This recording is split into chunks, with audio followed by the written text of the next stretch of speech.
आज का mission report का टाइटल है उग्र विमान दुर्घटना। उग्र विमान दुर्घटना। ये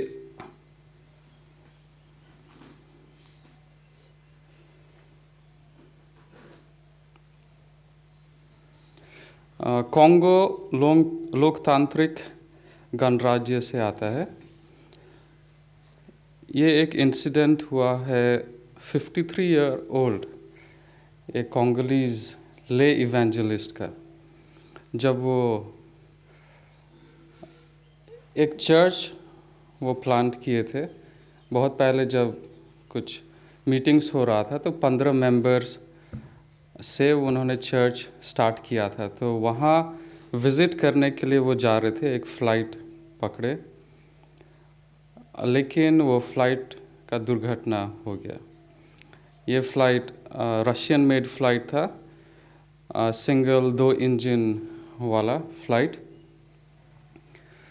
तो एयरपोर्ट से जस्ट 2 माइल ही उड़ा था ये फ़्लाइट, और वो एल्टीट्यूड से काफ़ी नीचे हो गया जितना उड़ना चाहिए। तो उन्होंने देखा कि उनका नाम पायूस है, पायूस 53 ईयर ओल्ड के। तो उन्होंने देखा कि पायलट अपने आप को काफ़ी नीचे आ गया था, फ़्लाइट ज़मीन के ऊपर ज़्यादा डिस्टेंस नहीं था। तो उन्होंने देखा कि पायलट बाहर छलांग मार दिए। तो उन्हें ऐसा लगा कि उनको एक आवाज़ सुनाई दिया मन में, और यह आवाज़ आया था कि तुम पायलट जैसा कूद जाओ।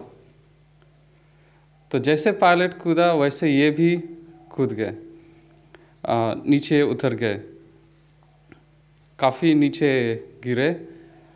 लेकिन इस फ्लाइट क्रैश में सिर्फ पायलट और ये पायोस सिर्फ यही 2 बचे, और जो 5 यात्री थे वो ज़िंदा नहीं रह सके।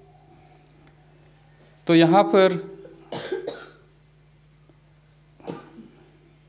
उसकी वाइफ, जिसका नाम है निकोल, उसके दोस्त और उसके कज़न उन्हें फ़ोटो भेजते हैं इस एयर क्रैश के बारे, और उनका हस्बैंड का फ़ोटो भेजे कि खून है, और उनके बस सर और पैर में चोट लगा था, लेकिन कोई हड्डी नहीं टूटा था। और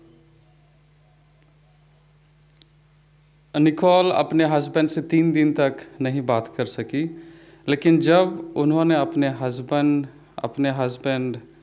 से मिला, जब उन्होंने मिला, निकोल अपने हस्बैंड से मिली, तो जो पहला शब्द पीयूष ने अपने वाइफ से कहा वो था कि मैं इस परमेश्वर को कभी नहीं छोड़ूंगा, मैं इस परमेश्वर को कभी नहीं छोड़ूंगा, वह अद्भुत परमेश्वर है। और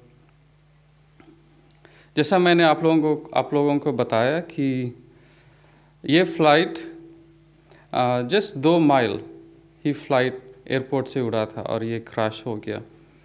ये कमाको एक टाउन है, वहाँ से जा रहा था शिकापा, जो अंगोला के बॉर्डर में है। और जैसे पायलट ने देखा कि इंजन में कुछ प्रॉब्लम है, तो वो देख रहा था कोई अच्छा जगह जहाँ पे वो फ़्लाइट को लैंड कर सके। लेकिन क्योंकि एल्टीट्यूड बहुत कम हो गया था, इसलिए फ़्लाइट का बैलेंस भी गड़बड़ा गया, और फिर और कोई चांस नहीं था। कैबिन में पूरा धुआं भर गया था। तो पायलट, जैसे मैंने कहा कि वो बाहर देगा, जंप कर गया, उसके साथ पीयूष भी जंप किए। और आफ्टर ये जो क्रैश हुआ उसके बाद जो भी वहाँ के लोकल एडवेंटिस्ट लीडर्स थे, वो जिनका मृत्यु हुआ था उनके घर जा कर के उन्हें कंडोलेंस दिए। यहाँ पे एक बहुत इंटरेस्टिंग चीज़ हुआ। इसी कारण ये पीयूष बोलते हैं कि मैं इस परमेश्वर को कभी नहीं छोड़ूंगा। वो एक्चुअली डायमंड, वो ले वर्कर हैं और वो डायमंड बिजनेस में भी है, डायमंड बिजनेस। तो वो प्लान किए कि जैसा मैंने कहा कि वो जो चर्च जो उन्होंने स्थापित किया था 15 मेंबर्स का, तो वो सोचे कि मैं जा कर के विज़िट करूँ उन्हें। तो जब एयरपोर्ट गए वो, तो वहाँ पे पता चला कि सारे फ़्लाइट्स, जो भी फ़्लाइट्स है, सब सैटरडे का फ़्लाइट्स है। तो उन्होंने कहा कि जब टिकट लेने गए, उन्होंने पूछा कि सैटरडे छोड़ के और कोई फ़्लाइट नहीं है क्या? तो टिकट देने वाले ने कहा नहीं, सिर्फ सैटरडे को ही फ़्लाइट है।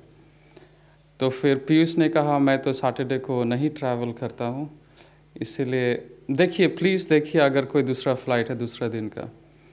पर फिर भी उन्होंने कहा कि जो टिकट देते हैं, उन्होंने बोला नहीं, ऐसा नहीं है, सारे फ़्लाइट्स साबत को ही है, सैटरडे को।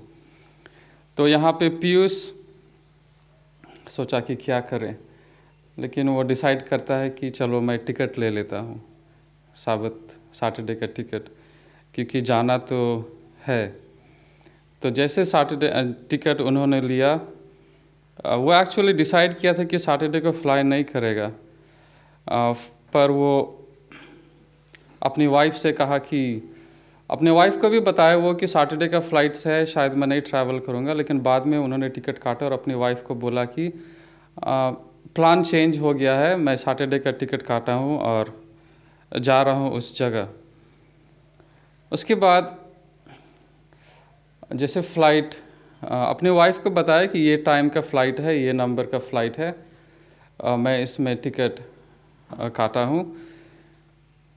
तो उसकी वाइफ निकोल ने टाइम देखा कि उसका हस्बैंड का फ़्लाइट का टाइमिंग हो गया। उसके बाद बहुत घंटे बीत गए, बहुत घंटे बीत गए, लेकिन उसका हस्बैंड का फ़ोन नहीं आया। तो वो चिंता में हो गई, तो अपना कज़न को फ़ोन की, बोली कि क्या तुमको कोई खबर है पीयूष के बारे? तो फिर उसका कज़न ने सिर्फ थोड़ा सा कहा कि पता नहीं, कुछ उतना पता नहीं है, और वो फ़ोन काट दिया। तो निकोल को थोड़ा सा घबराहट सा हुआ। तो फिर उन्होंने फ़ोन किया वापस अपने कज़न को, और फिर उसके कज़न ने कहा कि जो फ़्लाइट से तुम्हारा हस्बैंड जा रहा था उसका दुर्घटनाग्रस्त हो गया। और फिर मैं फ़ोटो भेजा हूँ वाया इंटरनेट। तो वो तुरंत जाती है इंटरनेट कैफ़े, वहाँ से वाईफाई कनेक्ट करके वो फ़ोटो देखी, और उसके बाद एक्चुअली सिर्फ उसके कज़न ने बताने से पहले कि आपका हस्बैंड जो उसका फ़्लाइट क्रैश हो गया, उन्होंने सिर्फ ये चीज़ कहा कि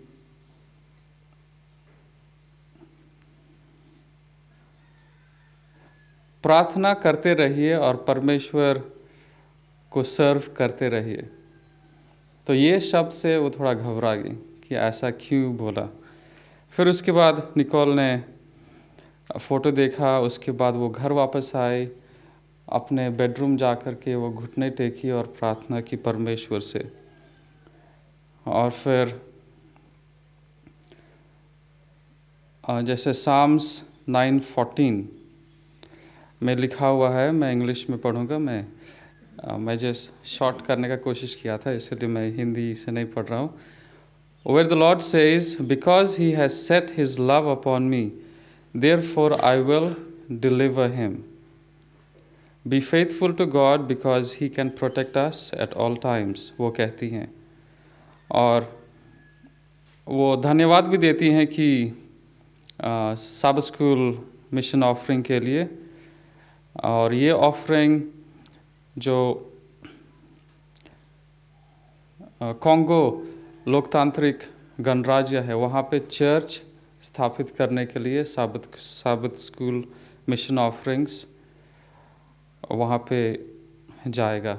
तो ये धन्यवाद करती है, और वो हमेशा सोचती है कि परमेश्वर कैसे आप उसके हस्बैंड को बचाया। और हमेशा उसके दिमाग में ये क्वेश्चन है कि वो 5 जो व्यक्ति और ट्रैवल कर रहे थे वो कैसे नहीं बच पाए।